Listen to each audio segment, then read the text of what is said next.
listen, I'm going to say this now, and I think it's worth talking about. I am not a master tactician. I understand I'm a football supporter who just watches a lot of football. You can never ever convince me in a million years that was a right idea for Alexis Mac Allister to be marking Dan Burn. And I understand the idea is he's there to stop Dan Burn's run. He's just a blocker.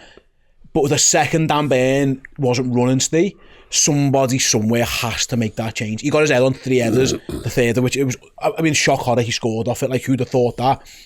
The idea that, yeah, you block him running and then you'll slow him down and then Virgil and Canate will head it away.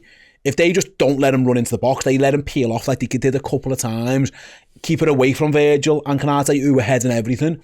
You'd like to think someone, whether it's on the bench or on the pitch, the captain, the goalkeeper, a senior player, the manager, the coach, somebody goes, let's swap that. It doesn't have to be Canate, it doesn't have to be Van Dijk, keep them in the zone.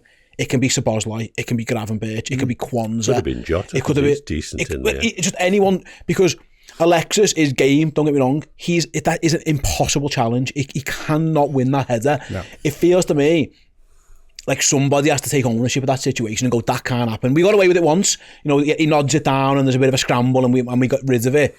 Okay, it happens again and the guy flicks it straight at Quavine Keller and you're thinking, this is a matter of time. This is going to kill us. Yeah. I can't believe that was allowed to happen, and then he scores off it. And that should be identified by the players, not the coaching staff. That's why you've got Virgil van Dijk on the pitch, because he's a leader, because he understands football.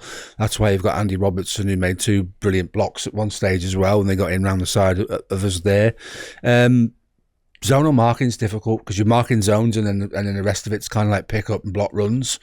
And you're right, I'd have put Gravenberch on him because he's 6'2", something like that. So at least then it makes it more difficult.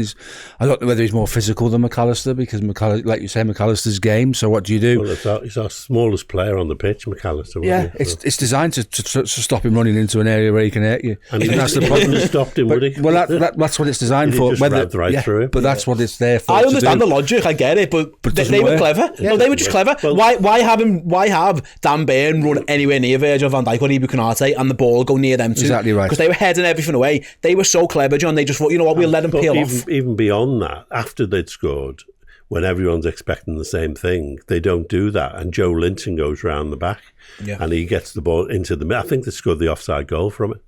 And then, you know, Konate and Virgil were no use to you in the 6-yard box. No. It's baffling. Again, I understand if you want to keep Konate and Van Dijk, because there's an argument, say, just put one of them on him, and I understand it. If you want to keep those two in that middle of the zone, head everything away, that goes near the goalkeeper, completely understand it.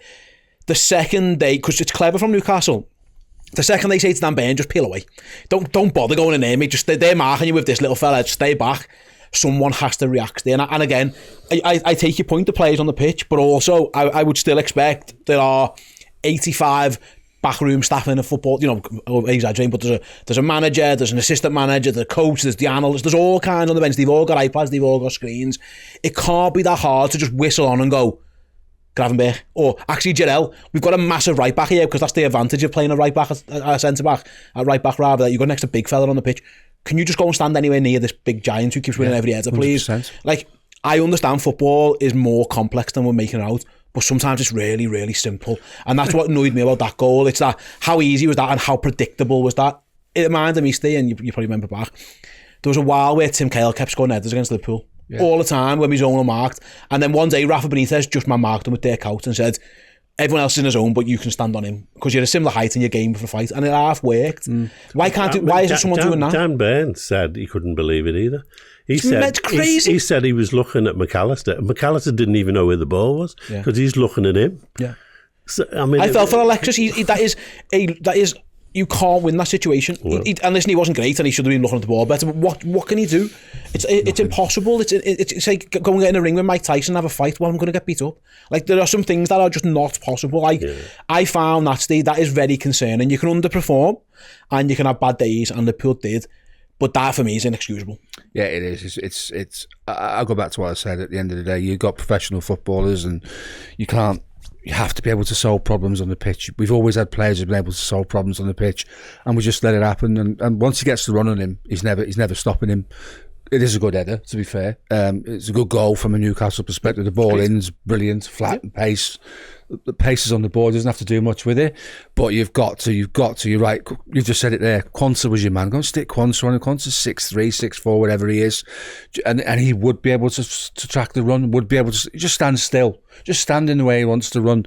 It was mad to think that either that's so predetermined the players are worried about changing it or just nobody read it, and like you, I can't believe it. It's definitely not the latter. And there's a chance, John, that Dan Burn still scores. He's massive. He could still score that header, but it's not that easy. He's able to direct it right into the corner, because I saw some criticism of Kelleher and I thought it was harsh. Like, I don't think anyone's saving that. No. But the reason he's able to direct it perfectly into the corner is because Alexis Mac Allister's a foot and a half lower down. If he's having to challenge and he's got an arm in his face, or like someone should, he's kind of heading that towards goal, and then you're hoping you can get away with it. Yeah, he's got a perfectly free header, hasn't he? He can put it where he wants. It reminds me a little bit of Sammy Appiah against Arsenal in the Champions League, where he had all day and he just directs it. When you give a big fella that much time to just direct the header, it's impossible. And it was impossible to save as well, because he headed it so well into the right place. Yeah, I think it's one of, like, again, we'll go through the whole game and we're going to talk about it. That for me is just like, I say inexcusable. There is not a single thing anyone could say to me of why that was a good idea. The second that they realised that was happening, that's just, I can't stay. I just can't. You've managed at a lower level, like obviously in your days. If you see the first that, right, you're blocking him, lads. Oh, he's not running in. Okay, we're going to swap that. You would do that. What? I can't get my head around it. Well, typically you have in the changing room at the level I was at, you have a board. And you have your players and you put them where you want to be. Who's on set pieces? There's like you. There's nobody on the planet that can say to me, right, when we're defending corners, that's Dan Burn and that's you, Alexis. I want you to deal with him. It's so stupid. It's just crazy. It's just crazy. But, I mean, it's not that so much though, is it? It's this is our zonal marking system, and we're not changing it regardless, because this works. Stubbornness can be fine, but it's that's what it was, wasn't it? It wasn't we're not deliberately putting our smallest man on their biggest man. That's just where he goes. You used to put your smallest man on the post. The flexibility is just not there, is it? I mean, and why not? And again, listen, Arne Slot has got plenty. Right? He's almost certainly going to be Premier League champion. I know some people are having a bit of a wobble. I'm pretty sure he'll be fine there in the grand scheme of the season. But like, I remember, for example, you go back to team selection at the start of the show. Liverpool will play Brentford, and the manager will pick Gravenberch, and he'd pick a Nunez, or he'd pick his Gakpo. He'd pick his biggest players because he'd be aware of that physical threat. Liverpool start with what is their smallest front three and their smallest midfielder. That already puts you at a disadvantage in terms of that. You might look at that in hindsight and go, again, Jota did nothing anything anyway. Maybe you put Darwin in there and maybe he's just a little bit bigger, or Gakpo, we don't know where he's at fitness-wise. But so you're already at a disadvantage because you've got four of your shortest players on the pitch as it is. To then have one of them marking their big fella, again, I go back to it. It feels a little bit, we're just going to do what we do, and I'm not really asked about what you do. And I think in a final, it's borderline disrespectful. I reckon Dan Burn would have been thinking, these are taking the piss here, you know what I mean? Like, who do these think they are? I'll show them. The second he turns up and Alexis Mac Allister's marking him, I'm having a bit of that. Yeah, 100%. He didn't do it the other way around, did he? Dan Burn didn't mark Mac Allister when we had corners. No, it's you're 100% right. The idea would be that the front three's movement would be difficult for a 6'7" centre back to track. But when you go back to the tactical way we lined up, and we had no out ball. We didn't even try it down the left hand side. We had no out ball, so straight away Newcastle, we're just going to sit in here and you're just going to give us the ball back. To be honest, Trippier had Diaz all day long, didn't he? And certainly in the first half, I mean, Diaz couldn't get anywhere near him. Yeah, it was after half an hour, Trippier's walking around holding his hamstring, and we don't recognise that and give the ball to Diaz and say running. We couldn't get the ball to Diaz. No. It was mad. It was that corner thing, honestly. Again, let me know in the comment section if you guys, if there's anything you can think of to explain that to me, and I'll hold my hands up. If anyone can get me an answer that I agree with, then I'll buy it a gold clock, because the chances are it's not going to happen.